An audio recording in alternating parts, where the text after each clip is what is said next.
ओम नमो भगवते वासुदेवाय। आप सभी भक्तों को मेरी ओर से राम राम।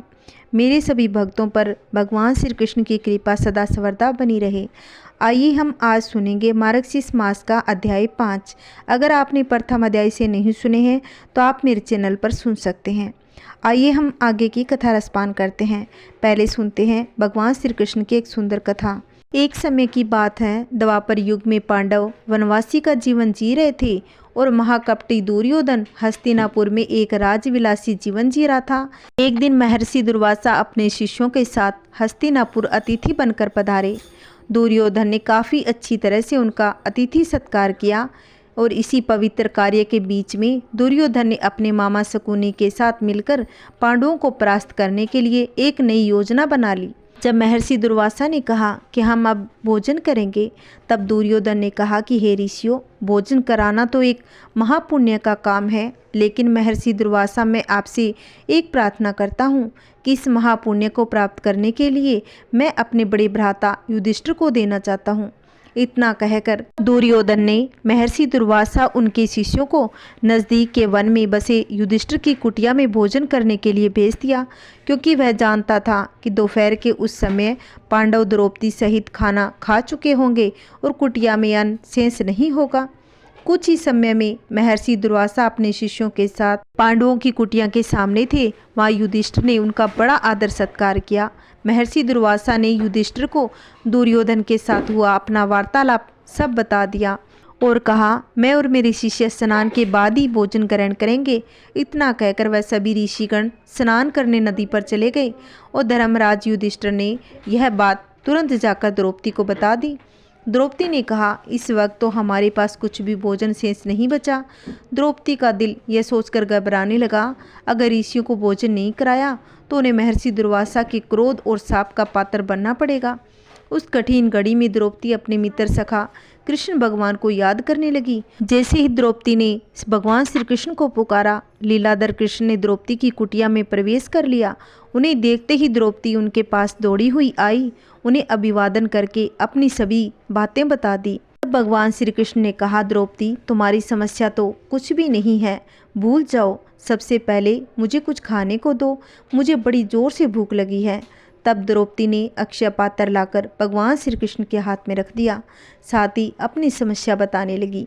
महर्षि दुर्वासा उनके शिष्य कुछ ही देर में भोजन के लिए आने ही वाले थे, लेकिन घर में जो जरा सा भी भोजन शेष नहीं। द्रौपदी की बात सुनकर कृष्ण भगवान मुस्कुराने लगे और पात्र में देखने लगे। उस पात्र में चावल का सिर्फ एक दाना बचा हुआ था। यह सब देखकर भगवान श्री कृष्ण कहने लगे, इसमें तो बहुत खाना बचा है।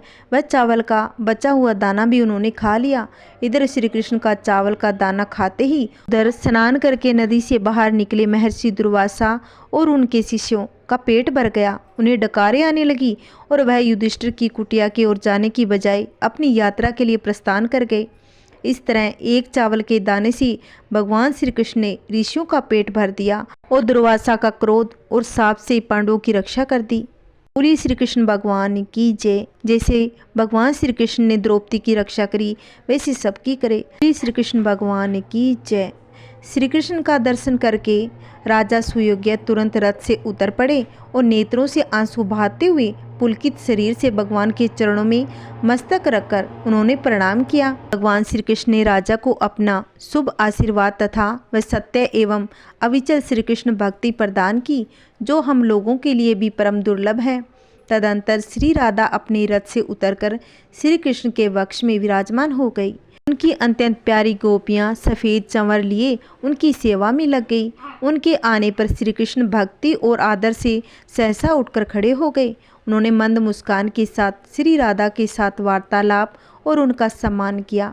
वेदों के कथा अनुसार पहले राधा नाम का उच्चारण करके पीछे कृष्ण या माधव कहते हैं। जो इसके विपरीत उच्चारण करते हैं, जो भगवान श्री कृष्ण की प्रेममयी शक्ति श्री राधिका की निंदा करते हैं, वे चंद्रमा तथा सूर्य की स्थिति पर्यंत काल सूत्र नरक में यातना भोगते हैं। उसके बाद 100 वर्षों तक स्त्री पुत्र से रहित होकर रोगी होते हैं। हे दुर्गे, इस प्रकार मैंने परम उत्तम राधिका का आख्यान वर्णन किया है। वह सती, भगवती, वैष्णवी, सनातनी, नारायणी, विष्णु माया, मूल प्रकृति एवं ईश्वरी नाम धारण करने वाली तुम ही हो। माया का आश्रय लेकर मुझसे पूछ रही हो?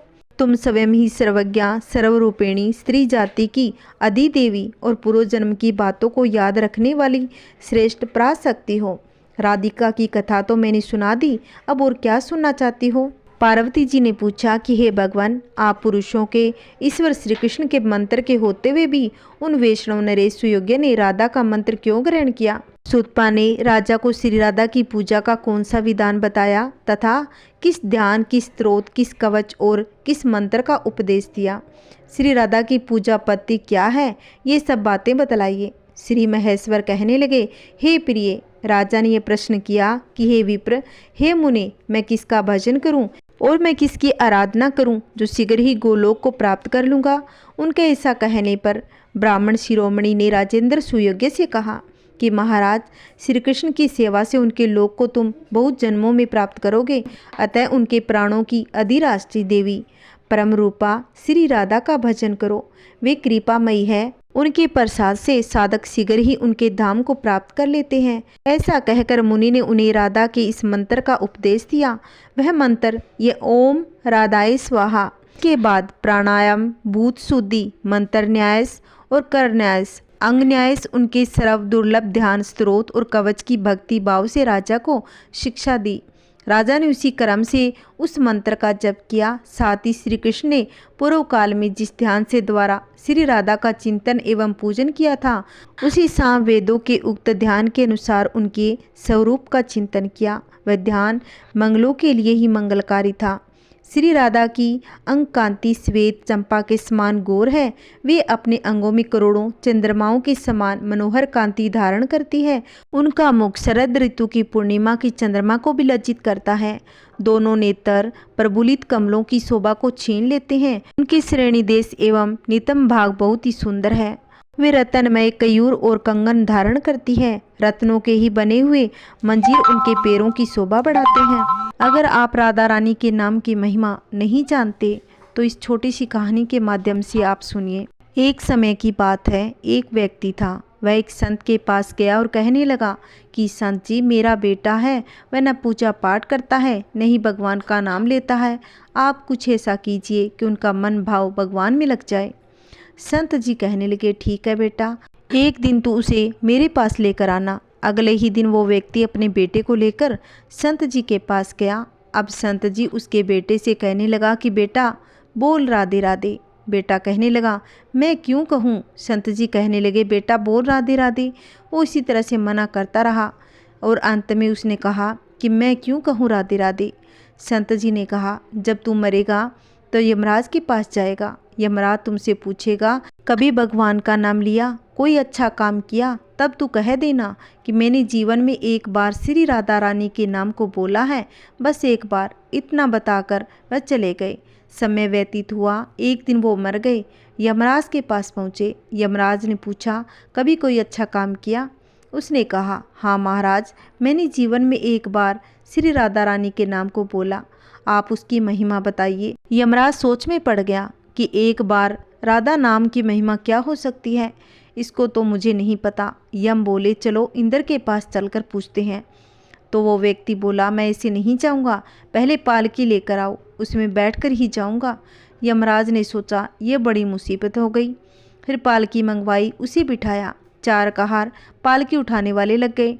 वो बोला, यमराज जी, सबसे पहले आगे कहार को हटाकर उसकी जगह आप लग जाइए। यमराज जी ने ऐसा ही किया। फिर आगे चले, इंद्र के पास पहुँचे और जाकर बोले कि श्री राधा रानी का नाम से क्या महिमा होगी। इंद्र कहने लगे, महिमा तो बहुत है, पर क्या पता, मुझे भी नहीं मालूम। बोले कि चलो ब्रह्मा जी के पास चलते हैं, वो ही बता सकते हैं। वो व्यक्ति बोला, इंद्र जी के पास तो मैं चलूँगा, पर दूसरे कहार को हटाकर आप यमराज जी के साथ मेरी पालकी उठाइए। अब एक और यमराज पालकी उठा रहे थे और दूसरी तरफ इंद्र लगे हुए थे और पहुँचे ब्रह्मा जी के पास। ब्रह्मा जी ने सोचा, ऐसा कौन सा प्राणी है जो ब्रह्मा लोक में आया है, जो स्वयं इंद्र और यमराज पालकी उठा रहे हैं। ब्रह्मा के पास पहुँचे। सभी ने पूछा कि एक बार श्री राधा रानी के नाम की महिमा क्या होगी। ब्रह्मा जी कहने लगे, महिमा तो बहुत है, पर वास्तविकता क्या है ये मुझे भी नहीं पता, लेकिन हाँ, भगवान शिव जी को जरूर पता होगा। वो व्यक्ति कहने लगा कि तीसरे कहार को हटाइए, उसकी जगह ब्रह्मा जी आप लग जाइए। अब और क्या था, महिमा तो जाननी थी। अब पालकी की ओर एक यमराज, दूसरी तरफ इंद्र, पीछे ब्रह्मा जी, सब मिलकर भगवान शिव जी के पास गए और भगवान शिव से पूछने लगे कि प्रभु, श्री राधा रानी के नाम की महिमा क्या होगी? केवल एक बार नाम लेने की महिमा आप कृपा कर बताइए। भगवान शिव कहने लगे, मुझे भी नहीं पता, लेकिन भगवान विष्णु जी जरूर बता देंगे।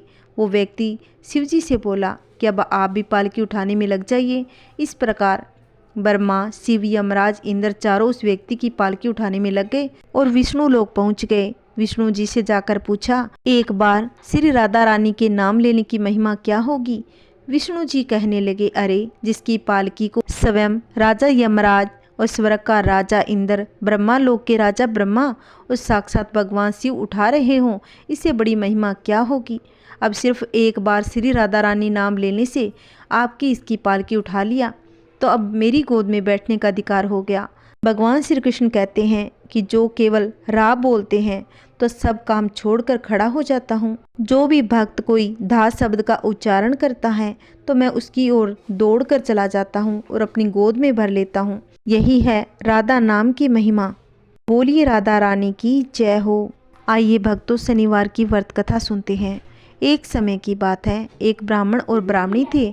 एक दिन ब्राह्मण को सपने में नीली घोड़ी पर नीले कपड़े पहने एक आदमी दिखाई दिया और कहने लगा, हे ब्राह्मण देवता, मैं तेरे लगूंगा। ब्राह्मण घबरा कर उठ गया और अगले ही दिन सपने में फिर आए।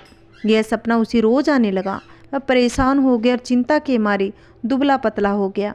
उसकी पत्नी ने उसका कारण पूछा, कहा कि आपको सब कुछ खाने को मिलता है, फिर भी इतने दुबले पतले कैसे हो गए? तो ब्राह्मण ने अपनी पत्नी को सारी बातें कही। ब्राह्मणी बोली, वे अवश्य ही शनि महाराज होंगे।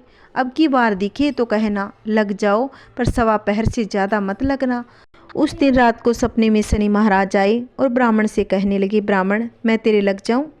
तो ब्राह्मण ने कहा, लग जाओ, पर कितने समय के लिए लगोगे? शनि महाराज कहने लगे, 7.5 वर्ष तक लगूंगा। ब्राह्मण ने कहा, क्षमा करे शनि जी, इतना भारी मुझसे नहीं झेला जाएगा। तब शनि जी कहने लगे, तो 5 वर्ष का लग जाऊं? ब्राह्मण कहने लगा, यह भी मेरे लिए ज़्यादा है। शनि जी कहने लगे, 2.5 साल का लग जाऊं? ब्राह्मण ने मना किया तो शनि जी कहने लगे, सवा पहर का तो लगूंगा ही, इतना तो कोडी कंगली भिखारी के भी लग जाता हूँ। तब ब्राह्मण ने कहा, ठीक है। ब्राह्मण को सवा पहर की शनि की दशा लग गई। ब्राह्मण ने नींद में जाकर ब्राह्मणी से कहा कि मेरे सवा पहर की शनि की दशा लगी है, इसलिए मैं जंगल में जाकर समय व्यतीत करूँगा। मेरे लिए खाने पीने का सामान बांध दे और मेरे पीछे से किसी से लड़ाई झगड़ा मत करना और बच्चों का ध्यान रखना। ज़्यादातर घर में ही रहना और इतना कहकर सवा पहर के समय कोई गाली गलौच भी नहीं करना। और ऐसा कहकर वह ब्राह्मण जंगल की ओर चला गया। जंगल में ब्राह्मण एक पीपल के पेड़ के नीचे बैठ गया और हनुमान जी का पाठ करने लगा। एक पहर बीत गया और ब्राह्मण ने सोचा बाकी बचा समय रास्ते में बीत जाएगा, इसलिए वहाँ से चल दिया। ब्राह्मण ने सोचा कि चलो अब चलते हैं, इसलिए वहाँ से चल दिया। रास्ते में एक बाड़ी में मतीरे लगे हुए देखे तो माली से एक मतीरा खरीदा और पोटली में बांधा और आगे चला। आगे एक आदमी मिला जो असल में शनिदेव थे। ब्राह्मण से पूछा कि पोटली में क्या है? उसने कहा, मतीरा है। शनिदेव कहने लगे, दिखाओ। ब्राह्मण ने पोटली खोली तो उसमें राजकुमार का कटा हुआ खून से लथपथ सिर दिखाई दिया। शनिदेव ब्राह्मण को राजा के पास ले गए और कहा कि इस ब्राह्मण ने राजकुमार की हत्या कर दी है, इसके पास पोटली में राजकुमार का सिर है। राजा ने कहा, मैं यह नहीं देख सकता, इस ब्राह्मण को सूली पर चढ़ा दो। राजा के यहाँ हाहाकार मच गया। ब्राह्मण को सूली पर चढ़ाने से पहले पूछा गया कि उसकी आखिरी इच्छा क्या हो, बता दीजिए। ब्राह्मण ने सोचा किसी तरह सवा पहर पूरा हो जाए। उसने कहा, वह रोज बालाजी की कथा सुनता है, मरने से पहले अंतिम बार बालाजी की कथा सुनना चाहता है। ब्राह्मण को कथा सुनाने का प्रबंध किया गया। कथा कहते कहते सवा पहर पूरा हो गया। शनि की दशा टलते ही राजकुमार शिकार खेलकर लौटता हुआ दिखाई दिया। राजकुमार को आता देखकर राजा बहुत ही खुश हुआ, लेकिन उसे निर्दोष ब्राह्मण की हत्या का दोष लगने का डर सताने लगा। उसने तुरंत घुड़सवार सैनिकों को ब्राह्मण को आदर सहित ले जाने के लिए भेजा।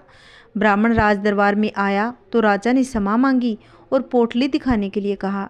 पोटली खोली तो उसमें मतीरा दिखाई दिया। राजा ने इन सब के बारे में पूछा तो ब्राह्मण ने कहा, मुझे सवा पहर का शनिश्चर की दशा लगी थी, इस कारण यह सब तमाशा हुआ। राजा ने पूछा, यह दशा कैसे टलेगी? ब्राह्मण कहने लगा, राजा या सेठ के लगे तो काला हाथी या काला घोड़ा दान करें, अगर गरीब के लगे तो पीपल की पूजा करें। तब बोले, सांचा शनिचर कहिए, जाके पाँव सदा ही पड़िए।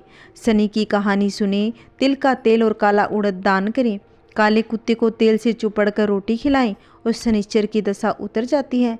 राजा ने उसे मतीरा वापस दिया और घर आकर ब्राह्मण ने मतीरा काटा तो उसमें बीज की जगह हीरे मोती निकले। ब्राह्मणी ने पूछा, यह सब कहाँ से आया? तब ब्राह्मण कहने लगा, जब शनि की दशा लगी थी तो यह मतीरा राजकुमार का सिर बन गया। जब शनि की दशा उतरी तो शनि जी निहाल कर गए, हे शनि देवता, जैसी ब्राह्मण की शनि की दशा लगी वैसी किसी को ना लगे। जैसे ब्राह्मण को निहाल किया वैसे भगवान सबको करे। कहानी कहते, कहानी सुनाते सब परिवार पर अपनी कृपा बनाए रखें। बोलिए शनि महाराज की जय हो। अगर आपको मेरी कहानी अच्छी लगी हो तो प्लीज़ मेरे वीडियो को ज़्यादा से ज़्यादा शेयर करें, लाइक करें और कमेंट में जय माता दी अवश्य लिखें।